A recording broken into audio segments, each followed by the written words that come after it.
Hey, Sean from Goatee Productions here. I want to talk about Borderlands 2. Now, for those of you having deja vu, yes, we did talk about Borderlands 2 quite a while ago actually. I believe it was our third video for News Corner. But when I made that video, we were a little bit lacking in the information department, and only Maya, the game's siren, had been talked about. You could see Salvador, but you couldn't really see anything about him. There wasn't a lot of information. Now that we're in September, time of recording would be September 8th. We're very close to the release day, and there's a lot of stuff that's been released on the game. I thought I'd do a little bit of a redo of, get more information out than we had.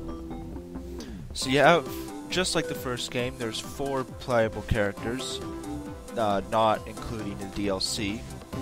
The characters are Salvador, which is your Gunzerker, which is the equivalent of the Berserker from the first game, whose special ability is he could dual wield any 2 weapons in the game. Any 2, including rocket launchers, what have you. Maya, who is the game's siren, who is very, very, very good at elemental attacks. You might remember Maya from the first game Lilith from the first game having being very focused on elemental things. It's pretty much the same thing. SMGs, elemental attacks. Her special ability is, now I can't remember what it was. I can't remember what it was called. I don't think it was. No, phase lock. It's called phase lock. If she could select an enemy, bring him into the air, and sort of single him out using the power of the elements, I'm guessing, pure gusto alone, and destroying the enemy, and it looks like the enemies around them, kind of like turning an enemy into an elemental bomb, which is amazing. Axton, who is the soldier class, similar to Roland in the first game. Axton can throw down turret guns. Now, this is very different from the first game because you can throw down more than one, and on deployment they have explosions or elemental effects or what have you. The rocket turrets, this one, which looks pretty good. Like, it's not just like the first one where it's just a gun and a bit of a barricade. It's actually like rocket turrets. It looks like they're very customizable as well. And the last class is Zero. Zero is the sniper. He seems to be some kind of, I don't know, he looks almost like, I don't know, a cyborg kind of person. Very, very reminiscent of Mordecai, the sniper of the first game, except maybe a little bit more technology and a little bit less, leather masks and goggles. In the first game, you might remember the sniper having, I don't know, I regard it as a very useless ability. In the first game, he has Bloodwing, an eagle, or a hawk, or whatever you want to call it, and it would attack an enemy for you, and later on you could attack up to 5 enemies, which wasn't very useful. I mean, you could take out a single enemy, or even, it doesn't even kill them, it just sort of takes down their health if you're not leveled enough. It was really useless. In this one, though, still not a whole lot is known about his ability, right? He could decoy. He can make a decoy of himself and make himself invisible for a short time. So it's almost like phase walk from the first game, but more. And it looks really, really, really cool. Also, he's a master of melee and short range, like melee and sniper rifles.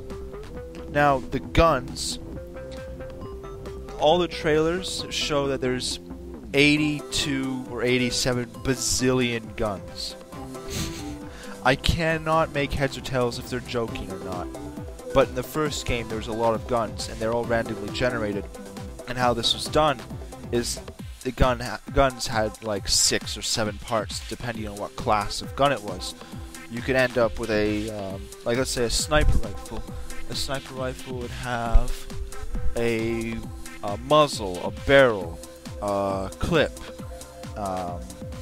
the body, the stock, the scope, and each of these had 5 or 6 variants. So every time you open a chest, you these variants randomized depending on what the chest, what kind of chest it was, where you were, what level you were, what class you were, right? It randomized this, and it would spit out either an amazing weapon or a terrible weapon. Like the muzzle would, and the barrel would determine accuracy. The make as well. The make of each of these parts would also determine. So you have 5 variants, right? 5 different bodies, 5 different muzzles, 5 different scopes, variants for each company, and there's what 7 or 8 companies of that made snipers. Same with SMGs and everything else. So with all the random loot, potentially you can get there's thousands upon thousands, if not millions, of guns in the first game. I have never found 2 of the same gun. I have found lots of useless guns, but never 2 of the same. Now in Borderlands 2, there's even more variants and more companies. Like there's a gun that when you are finished with shooting, when you reload, instead of reloading, it's easier just to throw it. They're quoted as being the Walmarts of guns. So you throw your gun at the enemy when you reload it, and it explodes, and you pull out another one and continue shooting with that. There's another one. It's like a assault rifle crossed with an assault rifle crossed with a minigun. So it's just a complete bullet hose. Not very accurate, but you can get a whole lot of bullets downrange very, very quickly. It's just a lot of interesting stuff. Also, with the new system, you're going to get a lot more useful weapons. Instead, because in Borderlands 1, you could open a chest and get a weapon that would have been good 10 levels ago. It's 10 levels below you. It'd be ridiculous. In this, there's a lot more refinement. You always find something useful. You're never going to find something completely useless. The grenades have also changed as well. In the first game, there might have been 10 types of grenades, and then they just level up for more damage. Now, the grenades are a lot like the guns, where there's random parts. Like, you throw one, and it'd spin like a top and shoot fire. Or the one from the Hammerlock trailer has it throw a grenade, lock on the enemy, attach yourself to the enemy, explode, and then have 4 parts of it come off, like the MIRV, and those explode, spraying fire or acid everywhere. The vehicles look completely overhauled. The vehicles are no longer just shooting rockets or shooting bullets. There's like a launcher, launch explosive barrels. They look a lot more slack-jawed, a lot more like they're just homemade. I really hope Scooter is in it, though. I hope Scooter's making those vehicles, because Scooter was my favorite character from the first game. On top of that, there's a lot more. I don't know. In the first game, the environments weren't really varied. You had a little bit of tundra. I don't even think it was tundra. I think it was just ash and desert and stuff. It wasn't very, there wasn't a lot of variation. In this, there's a ton more enemies, like a lot more enemies. Like it's just crazy on how many new variants of enemies there are that all have these guns and abilities as well. But on top of that, there's sprawling cities and then ghettos and stuff. Like there's a ton of different. I'm half expecting you to go to space at some point during the game. That's how crazy these environments are looking. The characters, there's new characters. It looks like they're bringing back the old ones. I know that it looks like all 4 of the original characters are also make a comeback in the game in some way or another. Lilith, the siren from the first game, takes on a role not unlike the Guardian Angel. She sort of becomes like a second Guardian Angel. The Guardian Angel from the first game is also back. Roland's been kidnapped for some unknown reason, and Mordecai, I don't there hasn't been anything shown about Mordecai coming back at all, really. There's just a few scenes of him on top of a very tall building drinking. So there's a lot more, I don't know, there's a lot more character development in the old characters as well as the new ones now, instead of just sort of having backgroundless characters in the game. The game's release date is September 18th, which is very close. I'm very excited. If you pre-order it, you get, now I'm doing this off the top of my head, if you pre-order the game before September 18th, because that's what obviously pre-ordering is, you get a few golden guns, gearbox guns, which would help you start off the game. I can't imagine them being supremely overpowered, but they might be a little bit OP for pre-ordering. A golden key for the for a golden chest, which I'll get back to in a second.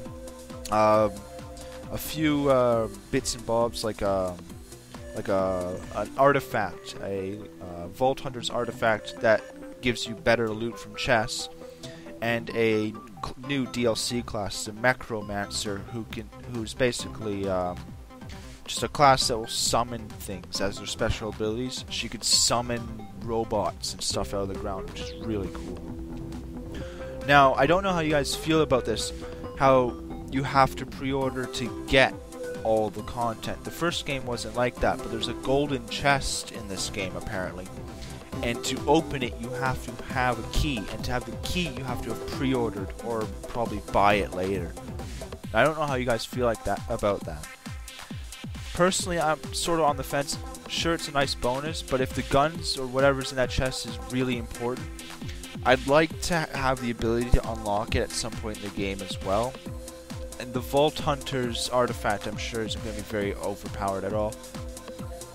I don't know, give you guys opinions in the comments below. Maybe I'll probably make another video when this game comes out, and maybe even some videos of early gameplay. I'm definitely pre-ordering. I don't know about you guys, just so I can get the game as soon as it comes out. Very, very exciting. There's a lot more trees for leveling up your character. There's also badass points and badass level, which is unlimited. It can go as high as you want it, and will add additional stats to all your characters. So there's a lot more replayability. Like, let's say you have one character, you play through the game, you get a lot of badass points. Your second character, when you start it, will also have those points. So that looks like. And artifacts play an important role as well. Artifacts, instead of just adding things to your special ability, like in the first game, the soldier, an artifact would add a corrosive effect to his gun. Not in this. Artifacts will add effects to your entire character, like faster reload speed. They're like class mods, but better. Class mods are also back, and they seem to be a lot better as well. Not a whole lot on shields. I think shields are just going to be shields like they were in the first one. Not a big emphasis on them, but I could be wrong. I've been proven wrong before. Anyways, leave your thoughts in the comments below. Sorry about the big gap in videos. I know it's been quite a while.